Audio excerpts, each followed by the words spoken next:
बिहार में दबंगों का राज और नीतीश सरकार देख रही है सुशासन के सपने।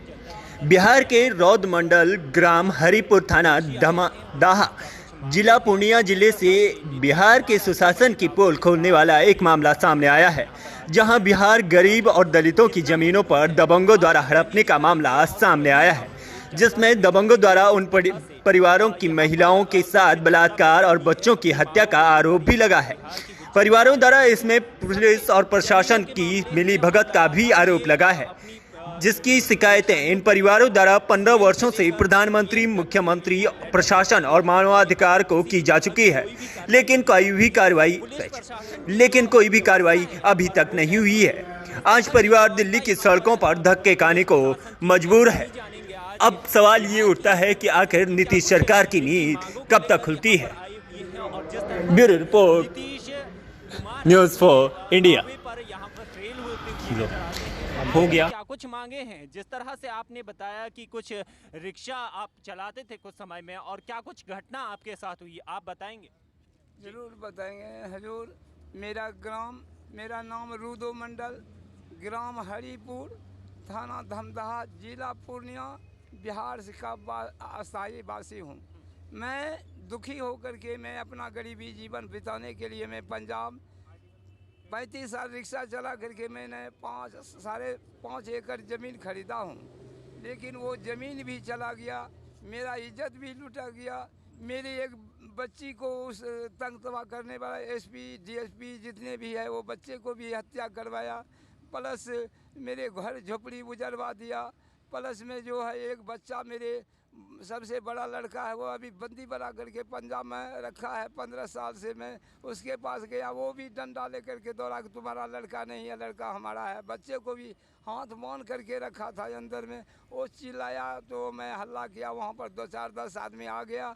देखता तो लड़का को फाटक खुलवाया, देखता हाथ बना हुआ तो हमको नज़र आया, तो वहाँ पर फोटो लेकर के वो सबूत लेकर के आया। अभी तक मुझे बच्चे को नहीं दे रहा, नहीं उसका कोई तनख्वाह, कोई बात विचार नहीं कर रहा है, वहाँ पर देने से इनकार है। वहाँ हमको मौत करने के लिए तलवार करपाव निकाल करके सरदार काटने के लिए, बढ़ने के लिए हमको तैयार हो गया। उसका कोई संबंध का बड़े अधिकारी हैं, वो कहा जाओ जहाँ जाना है जाओ, साला तुमको तो हम गला देंगे जिंदा।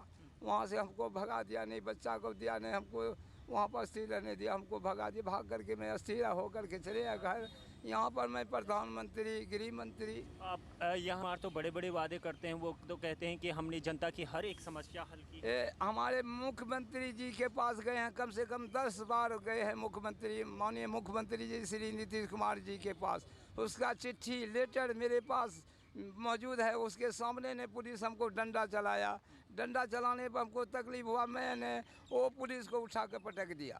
पटकने के बाद जनता वहाँ पर 1 लाख जनता बैठा हुआ था। पुलिस ने कोई कार्रवाई नहीं की? कोई कार्रवाई नहीं की। मुख्यमंत्री एक चिट्ठी भी लिख के दिया, डीएम से एसपी से बात किया, यहाँ इशारा कर दिया, अरे तो आया था उसको एक हौसला करके भेज रहे हैं, करना है आपका काम है, बेसी तंग दबा करता है साले को मरवाओ।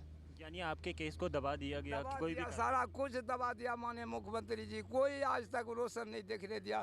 भटक के अभी आज 10 रोज से दिल्ली में भटक के हम रो रहे हैं। हम जनता पब्लिक सब, खाना पीना सोना सारा मेरा दिल्ली में हराम हो गया। क्या कुछ मांगे हैं आपकी सरकार से, और आपको क्या लगता है कि सरकार आपकी मांगों को सुनेगी? हमारा मांग तो यही है, जो मेरा साथ इतना घटना हो रहा है, वो घटना का मुझे इंसाफ दिलाया जाए। जो कि हम एक गरीब मजदूर आदमी जितने जनता पब्लिक अपना कमाई खा करके अपना जीवन बिता सकते हैं, यही मेरी मांग है। और मैं कोई सरकार से दौलत नहीं मांगने के लिए आया, मैं इंसाफ मांगने के लिए। तो गुहार आपने लगाई और अभी तक कोई भी कार्रवाई क्यों नहीं? कोई कार्रवाई नहीं। हमारा देखिए, हमारा नाम है ब्रह्मदेव मंडल, ग्राम केमई, पोस्ट सोनदीप, थाना भवानीपुर, जिला पूर्णिया के निवासी हूँ। मेरा ज़मीन पर बास्कित पर्चा है। ज़मीन वाले को पैसा दिए, पैसा देने के बाद वह ज़मीन नहीं निकालते, मेरे को बास्कित पर्चा 2 बाप बेटे के नाम से 10 डिसमिल, हमारे नाम से 8 डिसमिल मिला। उसका रसीद मौजूद सब मेरे पास है। तो भी वहाँ अमीन 7 तारीख को अमीन उसका भी नोटिस है, 7 तारीख को आया। अमीन ने तो ठीक नाप दिया, निपने के बाद प्रमुख आया, सरपंच आया, मुखिया आया, गांव के समाज आ करके हमारी को नहीं चलने दिया। नहीं चलने देने के बाद आज उसका अरविंद मंडल, अरविंद यादव, पिता रमेश्वर यादव, पप्पी देवी पिता अरविंद यादव, मनोज यादव पिता अरविंद यादव, पम यादव पिता अरविंद यादव और पंकज यादव पिता अरविंद यादव, ये सब मिलकर साबित है अस्पताल का जो हमारे को काबार कपार भांगा, कोई सुनवाई नहीं हुआ, कोई नहीं सुनता है। अब क्या कुछ मांगे हैं आपकी और हमारा आपको मांग क्या है, हम उम्मीद है सरकार से? क्या हम तो उम्मीद तो यही है कि सत्य से कागज दे करके अर्थात हमारे पास सब साबित है, वो कोई सुनवाई नहीं हुआ। तब आखिर में आए हैं मुख्यमंत्री के, दिल्ली आए हैं धरना पर, जंतर मंतर के धरना पर आए हैं हजूर कि हमारा इंसाफ मिल जाए।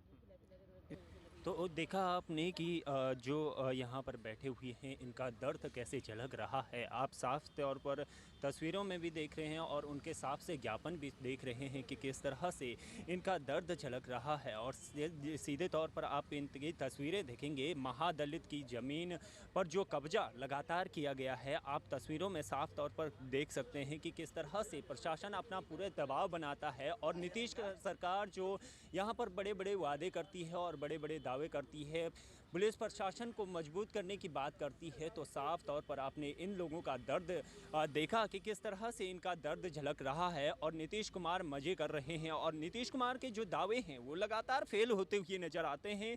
कहीं ना कहीं एक धरातल पर जो उतारने की नीतीश कुमार बात करते हैं और सीधे तौर पर अगर गठबंधन की बात करें तो वो यहाँ पर बड़े ही वादे के साथ यहाँ पर आते हैं और धरातल पर निराधार दिखाई देते हैं और निराश दिखाई देते हैं, क्योंकि जनता का दर्द आपने साफ तौर पर देखा। और भी हैं हमारे साथ, इनसे भी जानेंगे कि आखिर इनका दर्द जो झलक रहा है और जिस तरह से जनता को परेशान किया जा रहा है, इस तरह का दबाव बनाया जा रहा है। आप क्या मांगे लेकर यहाँ पर आए हैं और क्या कुछ उम्मीदें आपको?